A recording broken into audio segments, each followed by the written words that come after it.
मेरे साथ में हमारे वित्त मंत्री श्री सुरेश खन्ना जी इस पीसी में मेरे साथ में हैं। आज की प्रेस वार्ता में विशेष रूप से गवर्नेंस के एक उस मॉडल के बारे में जो आदरणीय प्रधानमंत्री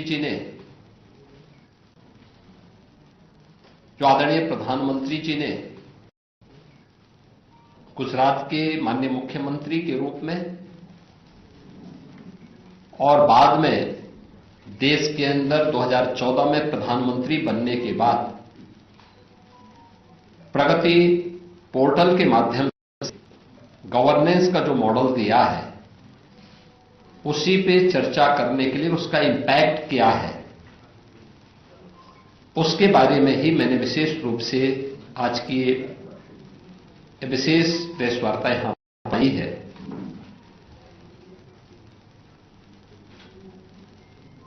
जब हम प्रगति की बात करते हैं तो प्रगति यह आज हमारे नए भारत की संस्कृति का एक नया उदाहरण है,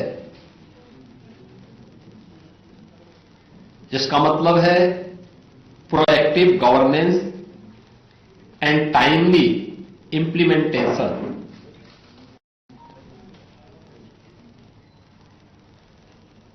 यानी यह केवल देश के बड़े इंफ्रा प्रोजेक्ट की समीक्षा नहीं है, अभी तो यह देश के अंदर नए भारत की नई कार्य संस्कृति का भी एक उदाहरण बन चुका है।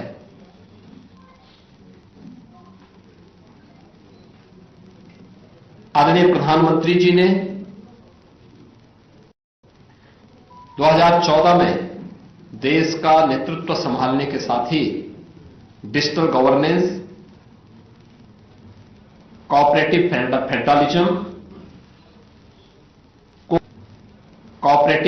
फेडरलिज्म को जो एक सशक्त आधार दिया,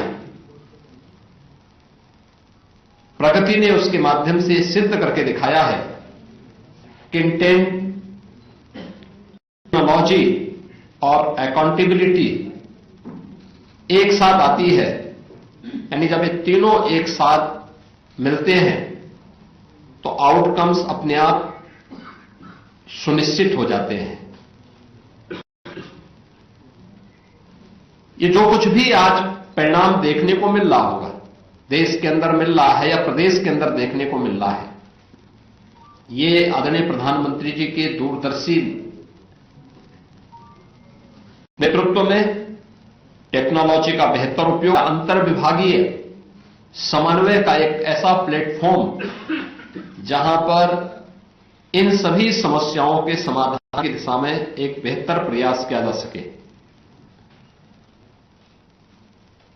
इसकी शुरुआत 2003 में गुजरात के मुख्यमंत्री के रूप में मोदी जी ने प्रारंभ किया था, जब उन्होंने स्वागत यानी state wide attention on governance by application of technology, यानी इस पोर्टल के माध्यम से उन्होंने उस समय नागरिक शिकायतों के निवारण में पारदर्शिता और जवाबदेही बनाने के उद्देश्य से यह विकसित किया था।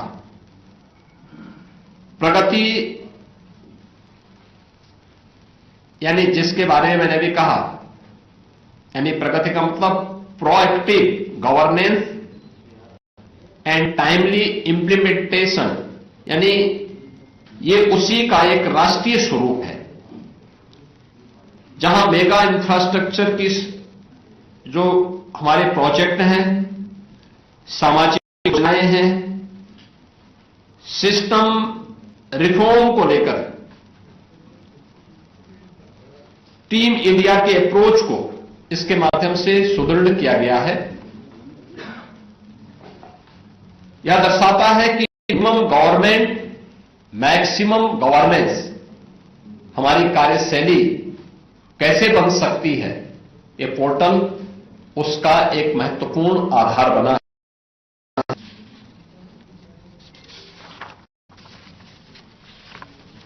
ये केवल एक रिव्यू नहीं बल्कि गवर्नेंस का रिफॉर्म भी है। प्रगति ने शासन की फाइल कल्चर से फील्ड रिजल्ट की दिशा में भी इसने एक क्रांतिकारी परिवर्तन लाया है। इसके माध्यम से निर्णय तेज हुए हैं, समय और लागत की बर्बादी रुकी है, केंद्र राज्य के मंत्रालयों और विभागों में समन्वय मजबूत हुआ है और जवाबदेही स्पष्ट तय हुई है। स्केल और इंपैक्ट के स्तर पर अगर हम देखेंगे तो प्रगति के माध्यम से 86 लाख करोड़ से अधिक की परियोजनाओं की गति मिली है। यानी ये राष्ट्रीय स्तर की बात कर रहा हूं। 86 लाख करोड़ रुपए की प्रोजेक्ट को गति मिली है। 377 प्रमुख परियोजनाओं को सीधे प्रधानमंत्री जी के द्वारा राष्ट्रीय स्तर पर समीक्षा की जाती है। 3162 में से 2958 मुद्दों का समाधान हुआ है। यह केवल एक आंकड़ा नहीं है, अपितु गवर्नेंस की क्रेडिबिलिटी को भी यह दर्शाता है। इंपैक्ट, प्रगति ने आर्थिक, सामाजिक, पर्यावरणीय जैसे क्षेत्रों में और पॉजिटिव गवर्नेंस को भी एक नई दिशा दी है। उत्तर प्रदेश जैसे बड़े राज्य में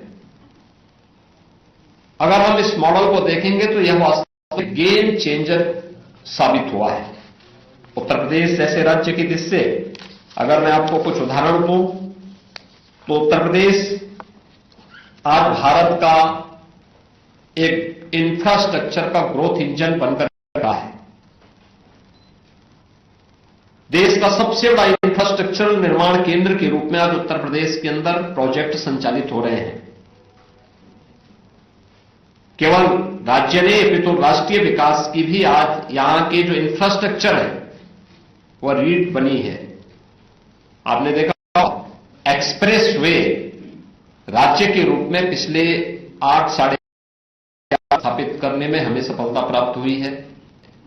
रेलवे का सबसे बड़ा नेटवर्क, मेट्रो सबसे अधिक सिटी में, कनेक्टिविटी सबसे अधिक सिटी में, देश की पहली रैपिड रेल, देश की पहली इनलैंड वाटरवे की सुविधा भी उत्तर प्रदेश के अंदर संचालित हो रही है। देश का पहला रोपवे भी यूपी के अंदर बन रहा है।